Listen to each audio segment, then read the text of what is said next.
You're listening to another episode of the Fredericksburg Strong podcast. This is a local forum to inform and entertain our community, discuss local news, promote small businesses, and celebrate our hometown heroes with a little dose of humor to keep you entertained. Our mission is simple: to keep Fredericksburg strong. Today's podcast is powered by Pohanka Nissan and Pohanka Hyundai of Fredericksburg. And now, here's your host, Tim Pohanka. Hi everybody, it's Tim Pohanka, and you guys missed the pre-show where we've been talking with Vernon Green, and we've had a great time talking, and I mean a great time. Yes, sir. I probably could fill a day of talking to you about so many things because you have such an amazing resume and things. I took a quick notes when I was going through these, and I'm going to bring people back into our conversation if you don't mind. Absolutely. So we started talking originally about your business. Yes. And we talked about your business from the standpoint of it being a minority owned and how it started. Yes. And I think that's a really important starting point about your story because it's an American story. Absolutely. And that's really what's amazing. So you're an 8A company. Talk about what it's like to be an 8A company or what's important on that. So first off, I just have to say thank you for having me here. I appreciate the opportunity. So thank you for the conversation. Second, I'm retired Army, spent 20 years, 5 months and 18 days on active duty in the U.S. Army. And when I retired out of the military, having been in the military for most of my adult life, I was looking for an environment that embraced the same values that I had in the military. So the Army values are the values of my company. When I went out and tried to find somewhere to work, and I got hired, I was very competitive and demanded, a good salary, but the environment and the culture of where I was didn't line up. So I decided to start my own company. I had never thought about starting a company. It wasn't a long life's mission. It was just something that happened one day where I wanted to have an effect on the culture that was more about mission over self, taking care of people, and taking care of our customers. Do you, not to interrupt you on that, though, do you feel that happens a lot for people transitioning from the military, going into the business world? And I'm not talking about the people who are in, because we hire people who are former military all the time. If you've been for 4 years and then you're in and out, you're done, versus someone who's been a career, it's a hard transition. It's a very hard transition. It's one of the hardest things that I've ever done. Coming out of the military was scary. I went into the military when I was 19 years old, and coming out right at 40 was terrifying. But what I will say is my military career has been one of the greatest things in helping me shape leadership to lead a company in the way that I would have liked to be led. Please keep going about your company, about the 8A status and what happened. But I just think it's an important thing that when you look at the courage, and courage comes in multiple fashions. Yes. We had someone on the other day talking about adults who came to her who couldn't read. That's a lot of courage. But going out and coming from and I don't want to say sheltered because the military is not sheltered, but a very structured environment.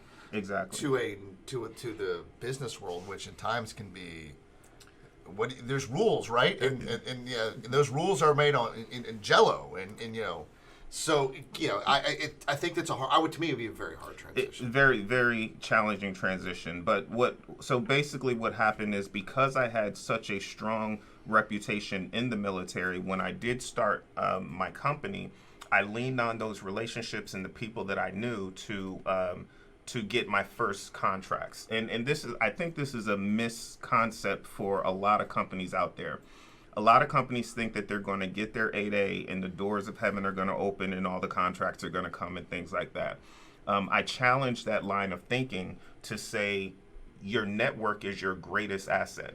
You need to use your network to get people who already believe in you, trust you, are willing to take a chance on you, because that past performance and those contracts can then open the door to flipping your 8A and having people pursue you instead of you pursuing them. So what happened for us is we had contracts in the Pentagon. I retired out of the Pentagon. I knew a lot of the people there. You must have at least 2 contracts before you can even qualify for 8A. We had that, and as soon as we flipped on our 8A, we were in business for 18 months. We flipped on our 8A, and within a few months, we started to receive contracts because we had already did the networking and the work on building our relationships prior to 8A.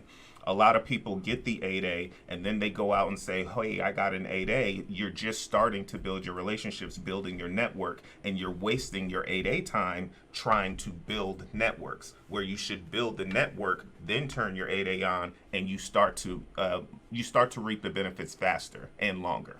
Well, we talked about this before the show, is that a lot of 8A companies, they go on, they go off. Things are great, then they just end because they don't have that base. Yes. And that's not something that's it's talked about in a lot of these seminars. When you go to them. So I think it's a very important part that you talk about. It's that pre-structure that allows you to have a company that has a long life versus the ones that have to rebrand themselves every 5 minutes. Exactly. And so what winds up happening is, you get a lot of 8A contracts and you keep competing for 8A contracts and you stay in that 8A bubble knowing that there's a deadline of 9 years. And if you don't set yourself up to, yes, you take advantage of the 8A contracts, that is to give you past performance so that you can start bidding on things that are not 8A. You start going after IDIQs and indefinite IDIQs. I can't remember. Indefinite delivery, indefinite quantity. So you go after these types of contracts, which are not necessarily tied to 8A, and now you start to wean yourself off of dependency on 8A through the 9-year period. And that's the way that you try to fight this game. So initially, the way the 8A program is set up, you can get 8A contracts by year 4 or 5. You have to start having a certain percentage of non-8A contracts, which should push you towards, by the time you hit year 9, you should be able to compete without 8A. Now, there are too many companies out there that don't make that mark. We talked about my history in PG County, and, right. and you see that all the time in the foreclosures and what goes on. Yes. And the thing that's important in what you brought up, it is supposed to be you don't want to stay in that pool. All right. If you stay in the 8A pool, you're being a little fish in a little fish, and you want to get in that big pond. Exactly. So now we talked also, and I think that's something that's really interesting. You're a small business. Yes. And your business has multiple facets. Yes. So you've got technology, IT security, cybersecurity, ethical hacking, yes, which we can talk about that another show, because I do want to talk about that. I'm going to bring you back to talk about ethical and non-ethical hacking. Yes. Because I thought that was great. But then you talk about headshots. Yes. And what struck me about headshots and struck me about part of your company is corporate responsibility. Exactly. And our corporate citizenship that's on your site. I was really impressed with the headshots. And I'm going to let you tell the story. We haven't talked about this, but I'm sure I know why. Yes. Talk to me about why headshots are so important. Or why they're so important. You give them a prominence on your website. There's 2 distinct reasons for this. Corporate responsibility is how I leverage my platform to be impactful for the community. So what winds up happening is we offer headshots to a lot of the politicians and the people that are running. And there are limits on donations and things like that, so we don't violate any of that. But in getting to know the people through that service, you start to be able to develop the relationships. I don't chase power. I don't want to run for office, but I do chase influence, and I want influence. So by doing the corporate headshots and supporting those that are running for office, we build the relationships. And when there's an issue in the community that I feel I need to speak on, I can call those people that we've built those relationships with and have an impact on the solution. And that's an important thing. Absolutely. And the other part that I noticed about them was you offer it to anybody. Anybody. And when you think about when your people are going on resumes and they're starting their businesses and they're starting these things, that's an important professional look. You have to be able to sell yourself. And to your point about anybody, I want to make a very clear distinction, and that is, I'm not Republican or Democrat. I don't believe in parties because politics has gotten to the point where everyone is pigeonholed in their position and governance is not happening. I support people and I believe in people. And my position is, one, that you have to be able to articulate your position. Two, you have to be able to listen and hear the other person's position. And finally, you have to be able to compromise so governance happens. So I work on both sides. I supported the Sheriff's Department as a Republican. I supported Tanisha Allen and Josh Cole as the Democrats. It's really about the people, not about the parties. You know, I love that because I fully agree with that. If people know me, you know, they'll go on to, you know, the thing that sees who your donations go to, and they would be very shocked as to who are in my circle of my circle on that. Yes. Because it is about getting things done. Yep. I could, you know, we talked earlier before this about, we talked about Floyd. Mm-hmm. And we talked about the impact and what you need to make change. Absolutely. And I gave you a stat mm-hmm. about, we talked about, you know, and by the way, this is not me making it up. This is pure from the voting stats. 35% of people under the age of 26 vote. Yes. Now, we've had George Floyd. We've had Rodney King. Yeah. We've had the amount of people we could talk about mm-hmm. that have sparked any type of protest or movement. This is nothing new. Right. I would like to say this is new, but it's not. And you're right. So even within our minority communities, that's not minorities. That's just youth. True, youth. And then you add minorities to it. That's a different ball. Yeah. Here's one of the things that I like to, when I do some of the speaking engagements in some of our minority youth, I remind them that the minority collectively is very close to the majority. If you take up blacks, Hispanics, Asians, all of the minorities and add them together, it's very close. It might even be that the minorities are a majority now. I'm not sure. But the point is that they have a voice.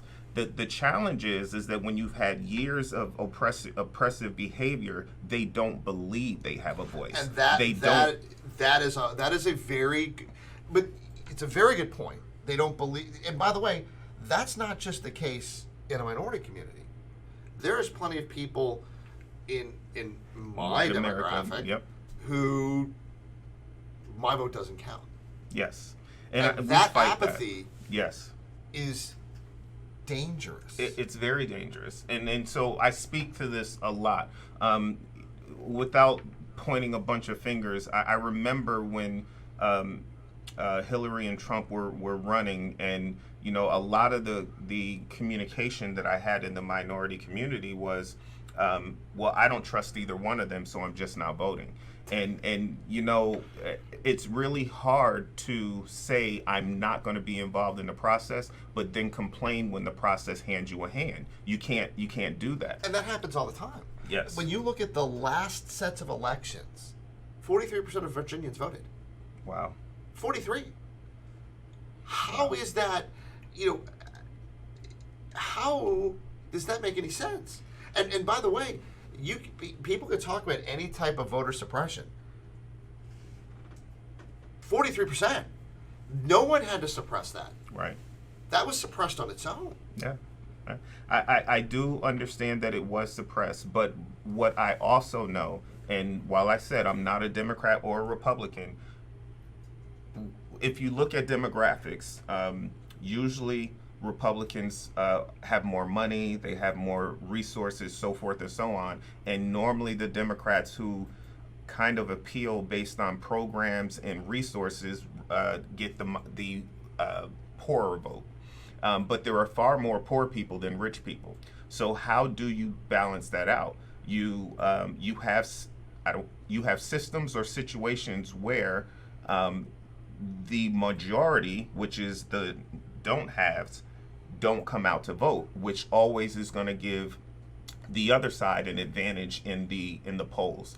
So when, for example, there are things out there right now allowing people to use technology and vote by mobile device or vote by some other thing. And there's always the security. I'm a cybersecurity professional. There's always the security of the app, but it is clear that one party does not want that and the other party does. And that's because it's playing on the numbers. The more people that vote, the more it tends to lean towards the Democratic side. And the less people that vote, the more it tends to lean towards the Republican side. But do you think,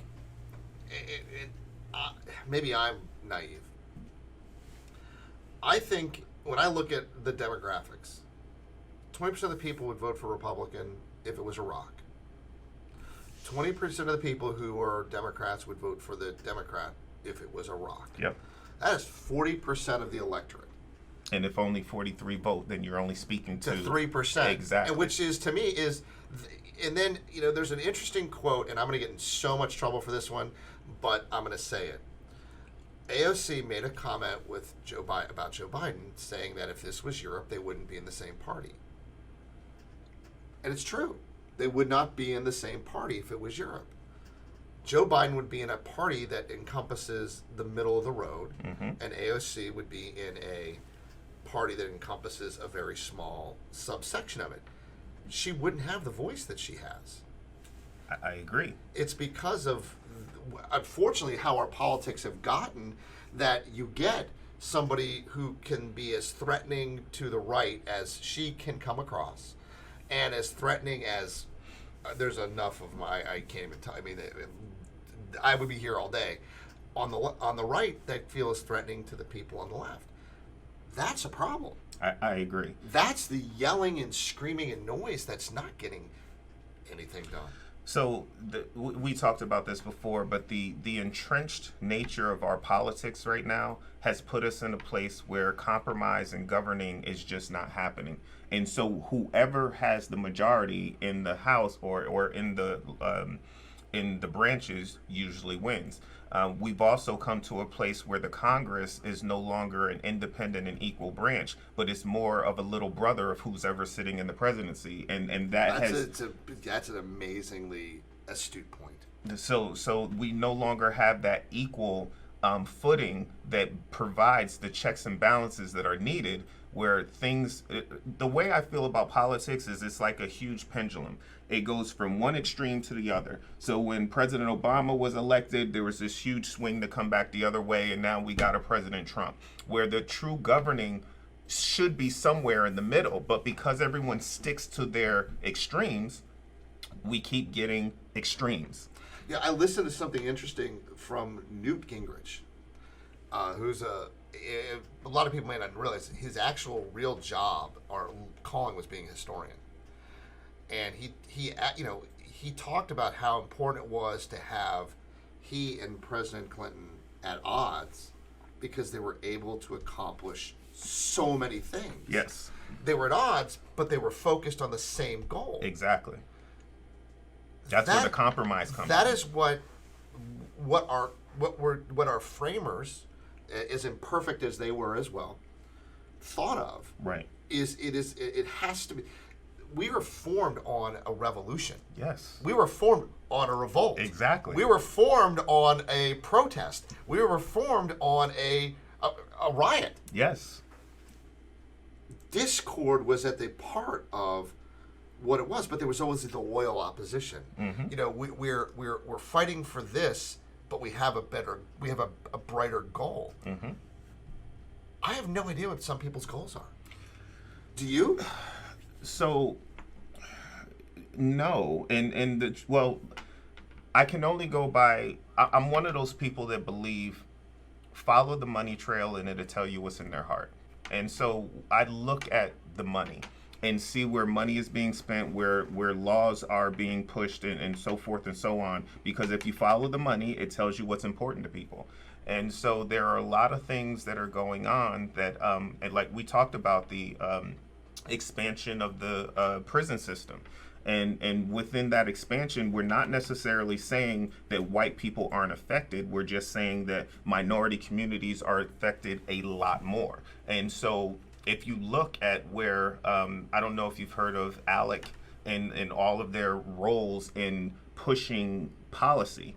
There's a part in one of the documentaries that we talked about earlier, 13, where ALEC wrote a policy and gave it to one of their politicians. The politician forgot to take ALEC off of the document and submitted it with ALEC right on it. So, and what is ALEC doing?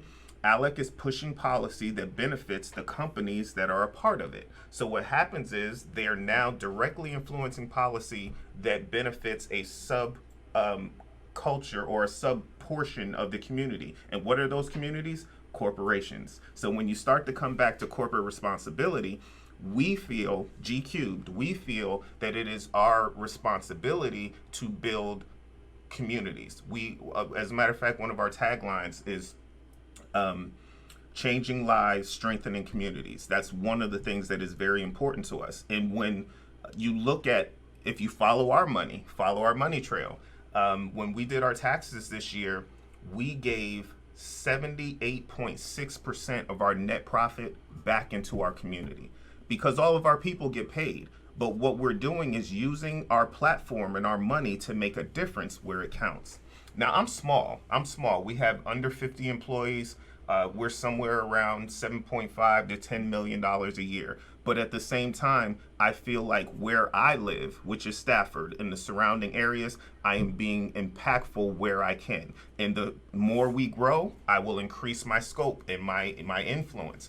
But there are too many corporations that are huge and have tremendous power, and they push laws that benefit them staying in power and having these huge cash opportunities and benefits. So you ask what are their motivations? In my opinion, it's self-preservation and keeping their wealth. That's what it appears to me.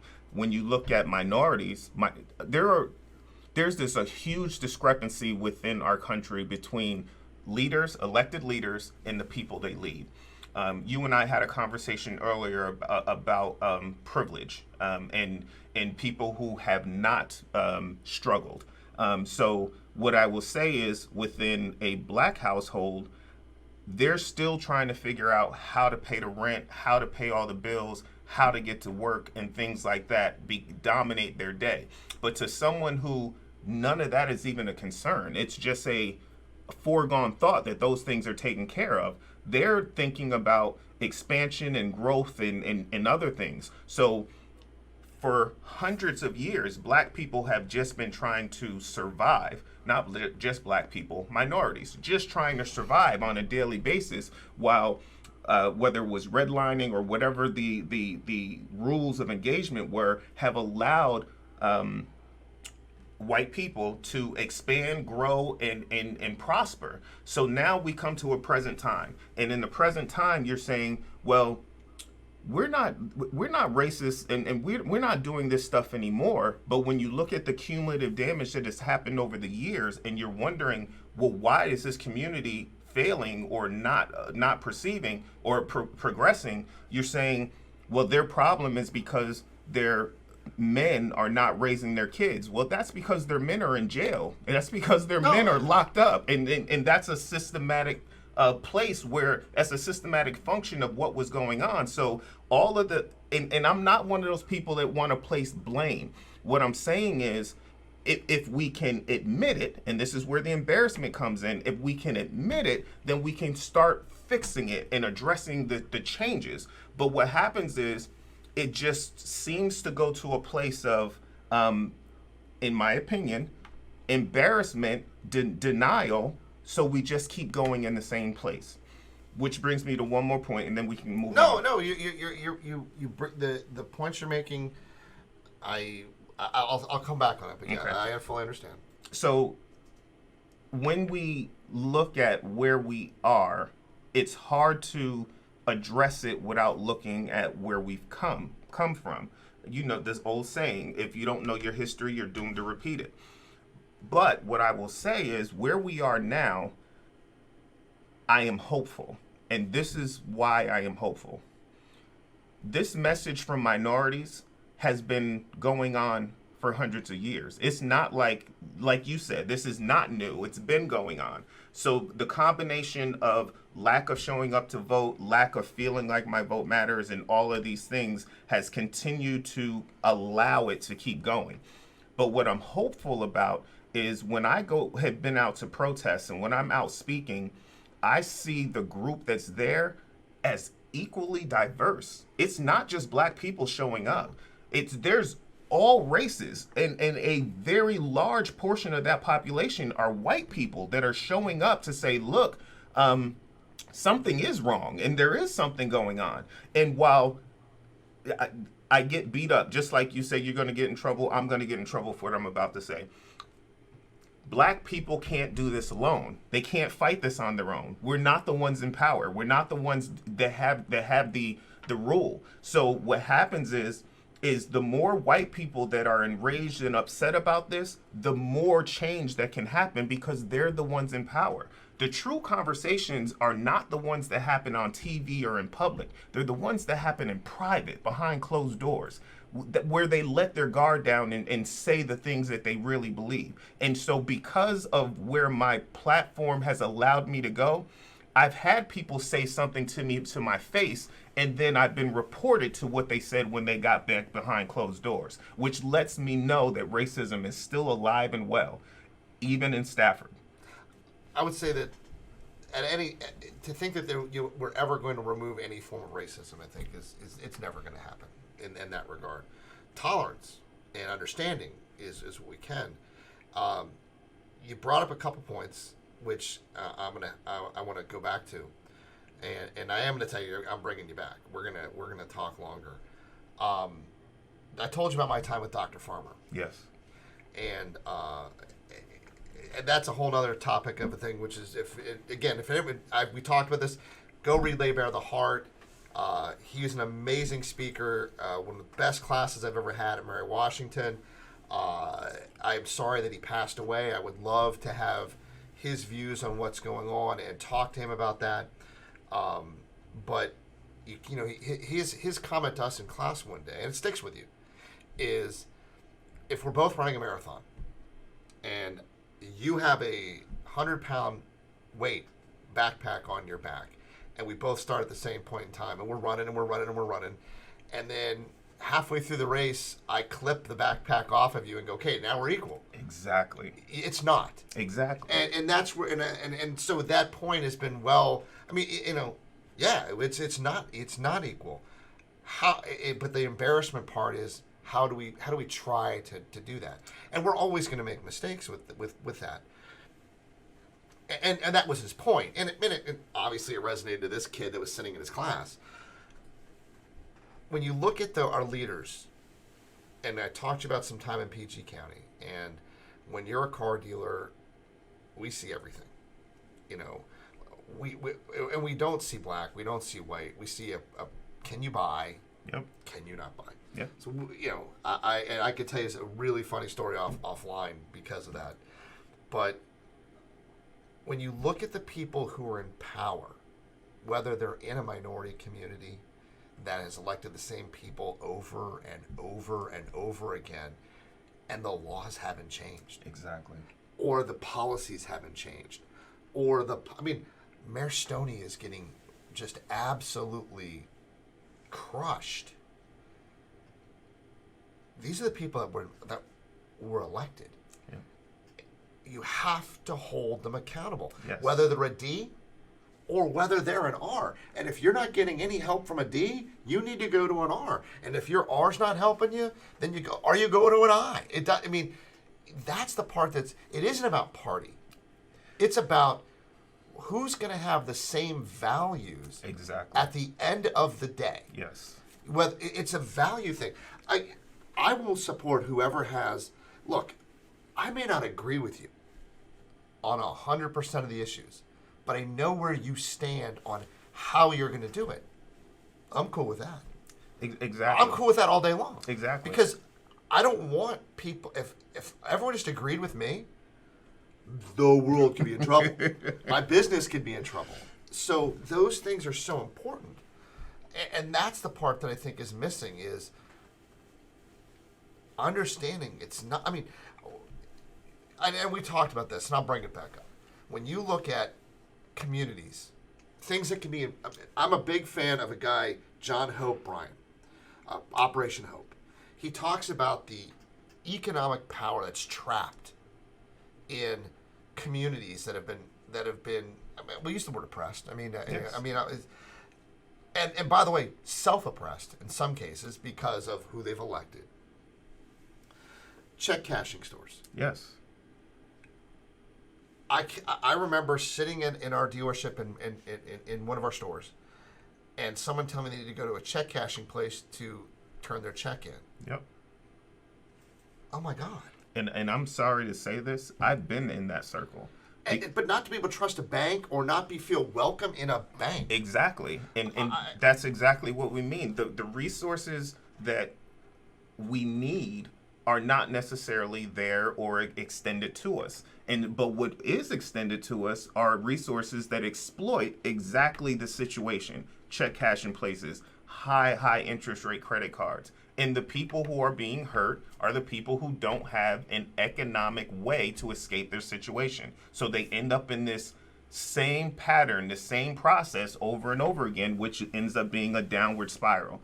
And that is the story of so many minority communities. Not just, let me put it a different way.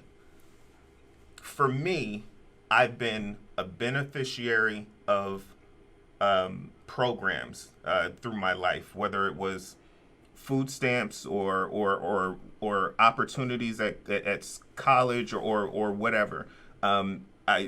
I got a scholarship based on the fact that I was a minority, that kind of thing. So I've been a recipient there.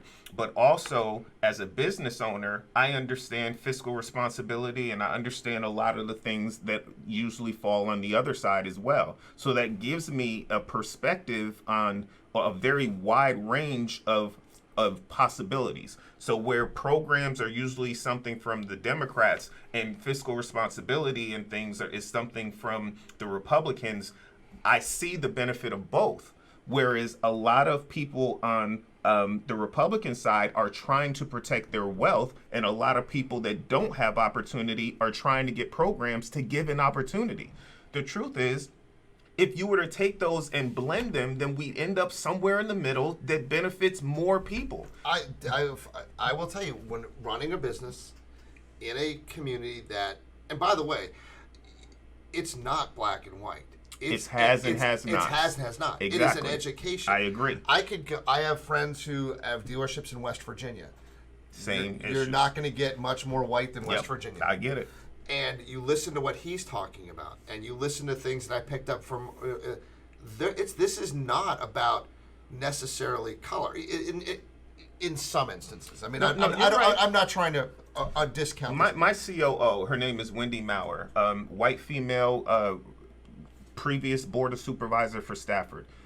She and I have these really great conversations because, and she'll get mad at me for telling this, Wendy comes from humble beginnings, just like I come from humble positions. But she has grown herself to a place where she's defeated the odds. And I feel the same about myself. But what it has done is allowed us to have hard conversations and challenging conversations about perspectives and whether it's white, black, whether it's rich, poor, we've just had some great conversations. And that's why it's an example of how the diversity of thought, the diversity of experience brings about a perspective that we can all benefit from if we allow it. When we continue to see the world only through our lens, we are cutting out a whole lot of perspectives and a whole lot of possibilities. So one of the reasons why G Cubed has been so successful is because we have a diverse group of people that bring a lot of different experiences to the table, and we listen to all of them and we go in the best direction. And to be honest, and this is not going to sound good, it's not, but we go all the way down to the conversations where if we know to win this contract, the best person is a white person, then we send Wendy. And if we know the contract is best represented by a black person, then we send myself. We have those very challenging, hard conversations in the office before we align our plan of attack on whatever we're going to do. We're just saying it's not insulting and it's not bad. If you want to go just as bad or view it that way, I remember sitting in our store in PG County where they told me it was called a situational time, and I go, "What is that?" And this is me going, "Huh?" They go, "They need to hear this from a white person." Yes. And I go, you want to talk about embarrassment or just an absolute disbelief? I'm going. We still, just this week, I have a speaker. Her name is Heather Hutchison, and she is a white woman, and we met at a protest. But the way she spoke at that protest, everywhere I go for a protest, she goes with me, because there are things that she can say and get delivered that they can't hear it from me. And that's, by the way, that goes every way. I agree. It's not just a white person talking to a black person or black person. Yep. It is a delivery. It is how it's perceived. Exactly. But when we go back to when you go back to what we're talking about education,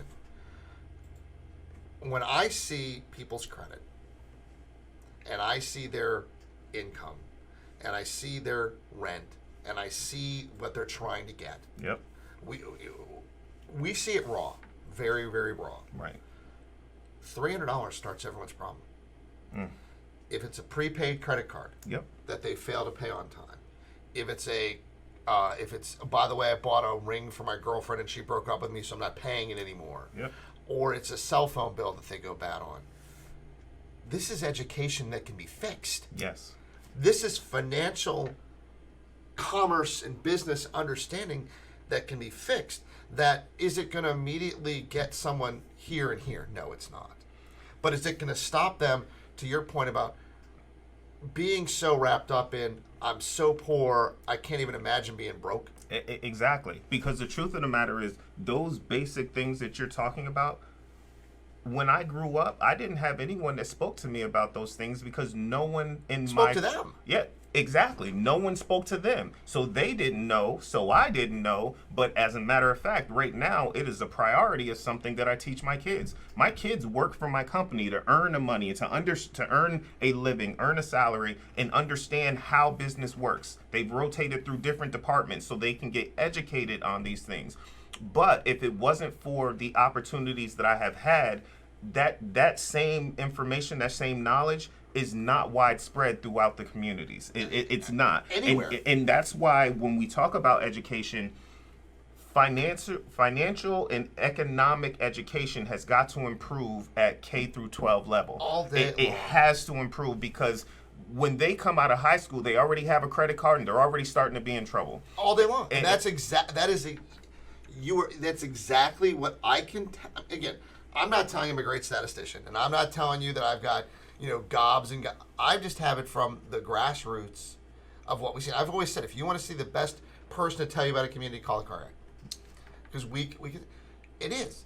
And again, it's the same thing in West Virginia as it is in PG County, as it can be in Stafford. Absolutely. And here's the part that's scary.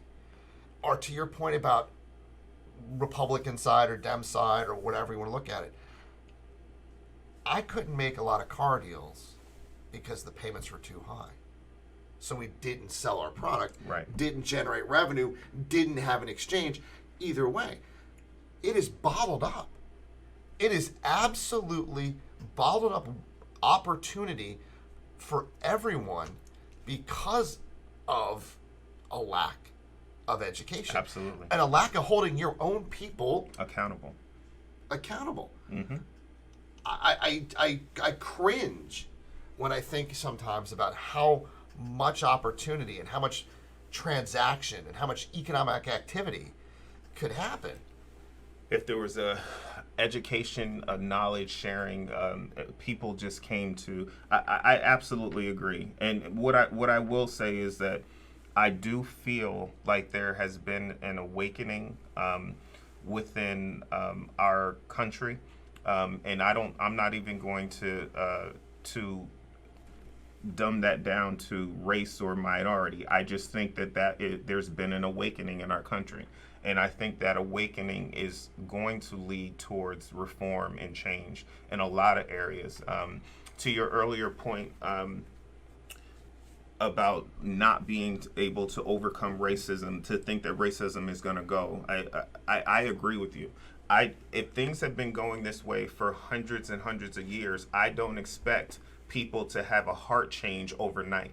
But what I will expect and what I will demand is that we start passing laws that point people in that direction and hope they have a heart change along the path. I'm looking for reforms that are going to leverage and make things more accessible for all people, equally accessible. I'm talking equity versus equality. I'm talking knowing that you have this history of a population that has had the 100-pound rucksack on their back for a while.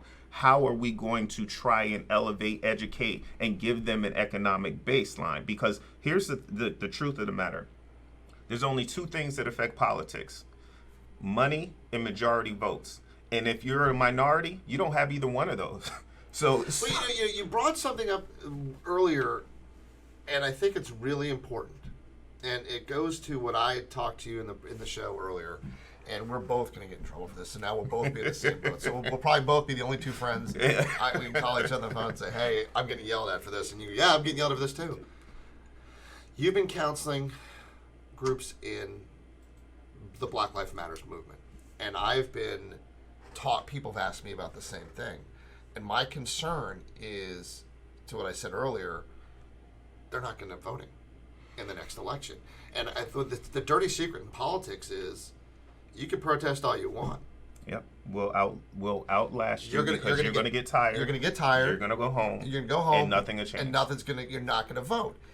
And I'm not saying that makes them right or wrong. Right. I'm just saying that that's the dirty secret in politics is you got to come out and vote. Yes. And if you just look at Obama's victory, and then who stayed home, whether it's because Hillary didn't speak to them directly, or maybe Donald Trump did a better job telling him, hey, these people haven't been helping you, and then give me a try. Right. Both could be true. Mm-hmm. Probably a little bit more the fact that he did come in and say that no one's ever helped you, and right. they're not going to help you. But you've been counseling a group of people, and you've an interesting story that you've had two groups. Talk about what you've talked to them about. So, stages of protests. It is important that the protesters disrupt and cause discomfort, because that disruption and discomfort brings leaders to the table. But once leaders come to the table, you have to be ready to negotiate, to talk, to have options on the table. Now, we've conducted several forums where we had the protesters come in and talk directly to leadership. And there were distinct differences within the two groups. One group was we were there to help and to facilitate, and the facilitation was to take their angry message and put it in terms and words that leaders could hear and act on. And with one group, that was very successful. With another group, they were so angry that they looked at me as trying to water down their message, and they felt that they should be heard even in the rage that they were communicating. And I'm sorry, but whether it's right or wrong, if my wife is coming at me, yelling at me, I'm probably not hearing what she's saying anyway, because I'm going to start getting defensive, you know. So what I will say is, I am hoping that the anger, and they're rightfully so to be angry. I'm not saying that, but what I'm saying is, if you truly want change, you have to start shaping your message in terms that are actionable, that are smart, specific, measurable, achievable, relevant, and time-bound. And when you start to put forth demands or goals that are smart, then you can hold people accountable based on what you're putting out. So I know, for example, today is a hopeful day for me. I went in front of the Board of Supervisors of Stafford and requested a multicultural commission, and that multicultural commission is supposed to look into racism and discrimination ongoing within the county. And that would be the forum where you took a racist complaint, it was brought to this group, the group looks into it, and they make recommendations to either the Board of Supervisors, the Sheriff's Department, or the school board. That is supposed to be voted on today, and I'm looking forward to a favorable vote.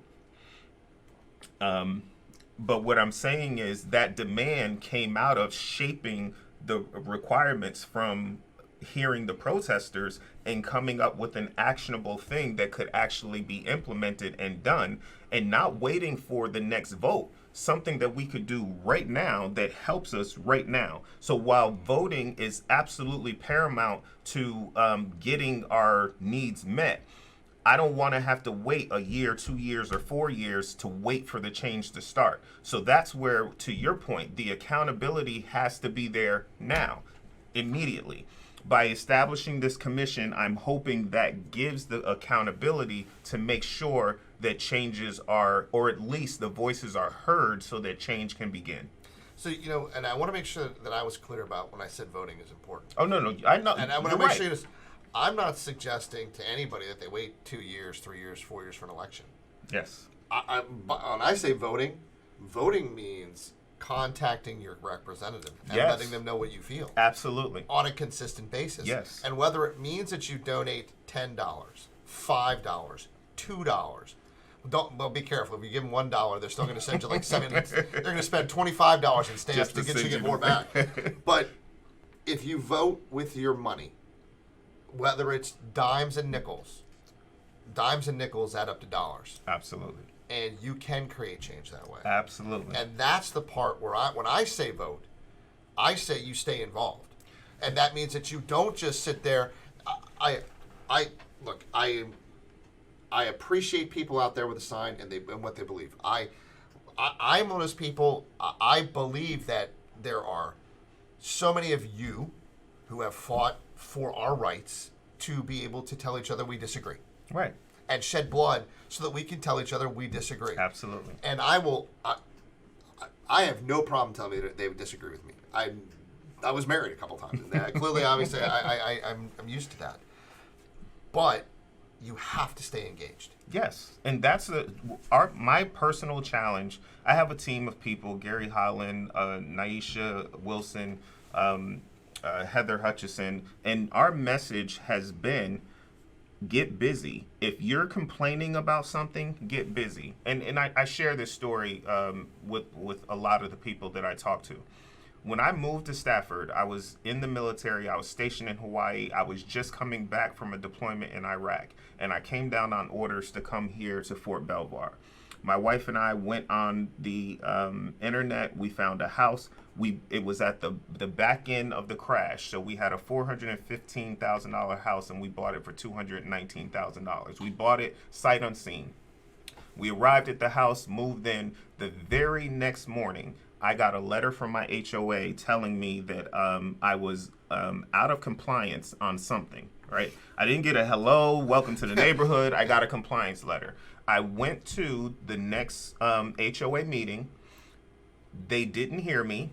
I ran for president and ran the HOA for 5 years to fix all the issues that I thought were wrong. But that's exactly my point. When you see something wrong, get involved. Get involved at the level that you can make change. Now there's some places where I directly get involved and make change, or there's some places where my $5, $10 add up to influence change. Yeah. But get involved. And I would say that's the message for everybody is, and get involved positively. Yes. You know, no one's going to win being attacked. Exactly. But everyone's going to win being heard.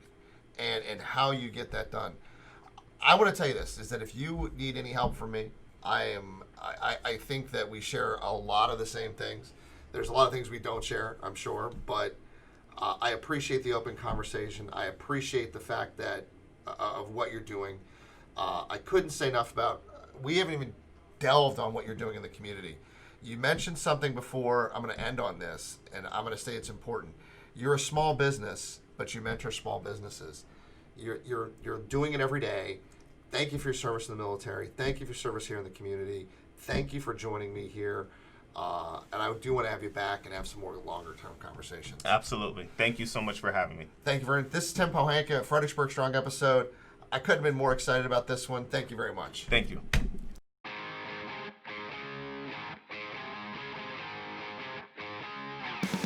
Thanks for listening to the Fredericksburg Strong podcast. Be sure to visit fredericksburgstrong.com to join the conversation, access the show notes, and discover our fantastic bonus content, as well as submit a request for you or your organization to appear on one of our future episodes. See you next time with another exciting episode of Fredericksburg Strong.